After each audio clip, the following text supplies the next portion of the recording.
back again to my YouTube channel, and today's video, i-share ko sa inyo kung paano mag-steam ng egg white with scallops. So keep watching guys, and don't forget to like, share, and subscribe to my YouTube channel. Thank you!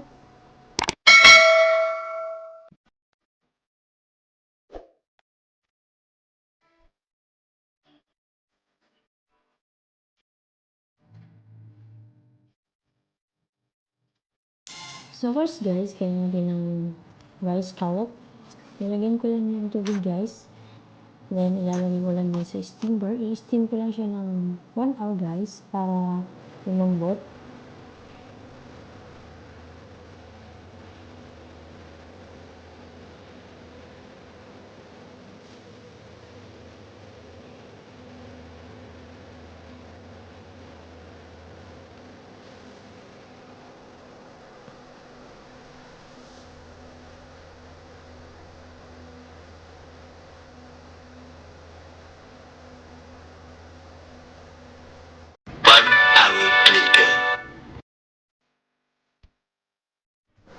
So yun guys, after 1 hour, luto na yung scallop. So yun guys, tatanggalin ko lang muna. So sa mga gustong try guys, mas madaling lumambot yung scallop guys pag babad nyo muna ng cold water ng 2 to 3 hours para pag na-steam guys, mas malambot yung scallop.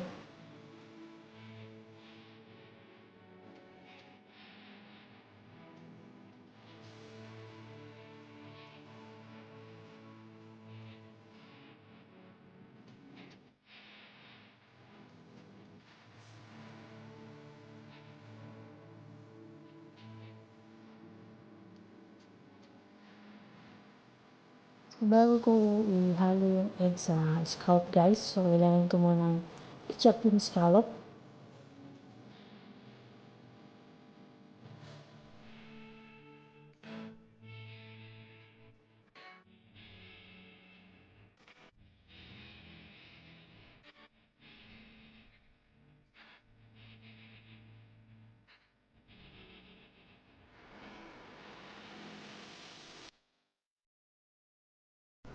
At pag na-chop na guys, saka ko ililipat sa big plate. I-spread ko lang sa plate guys.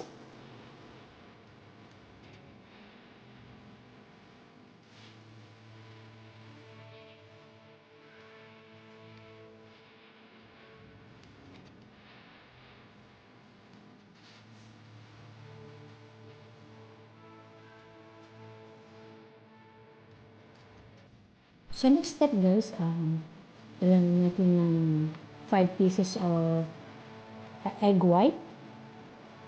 So kukainin ko lang yung egg white guys. Kung gusto nyo ihalo lahat guys, yung buong egg, pwede naman guys.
So guys, what are going to this thing of chicken powder and mix well.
So ngayon naman guys, haluan ko lang ng chicken stock gamit ang shell ng egg. So nilagyan ko lang ng 3 cups ng chicken stock. At nilagay ko rin yung tubig ng scallop guys. So ayan. Para mas malasa yung steam egg guys.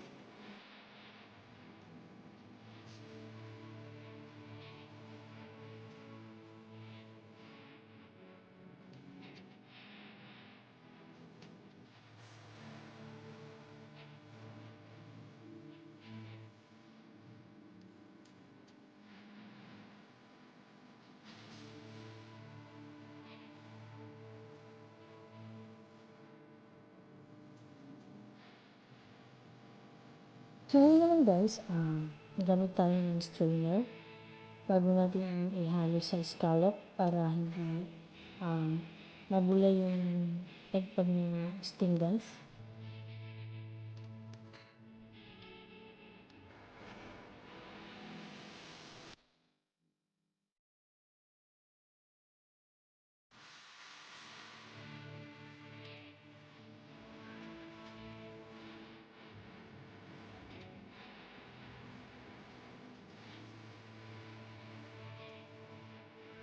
So guys, i-cover ko lang ng cling wrap kung saka ko steam.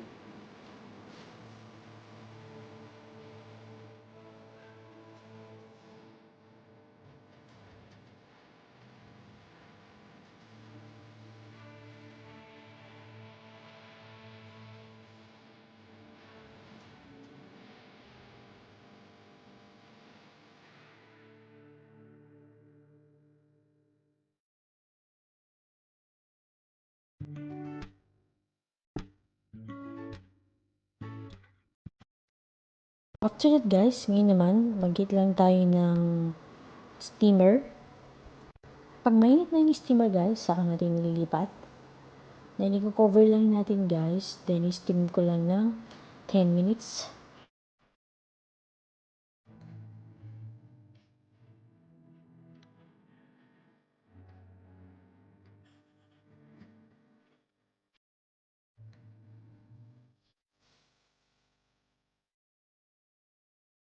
Minutes later.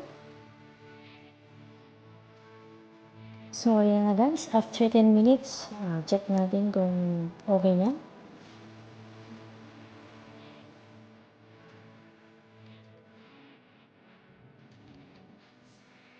So, ayan guys. Luto na. So, ngayon naman, tatanggalin lang natin sa steamer. Then, ready to serve na after.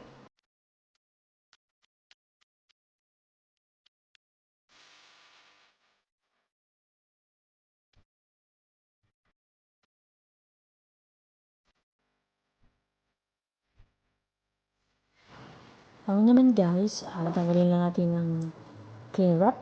Then, ready to serve na. So, ayan guys, ganda ng pagka-steam.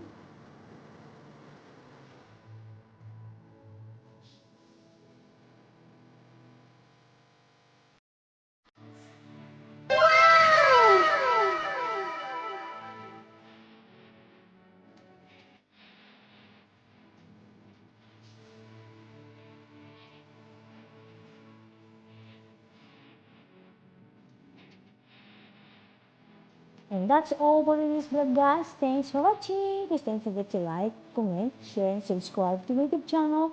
Thank you and God bless. See you on the next vlog. Bye!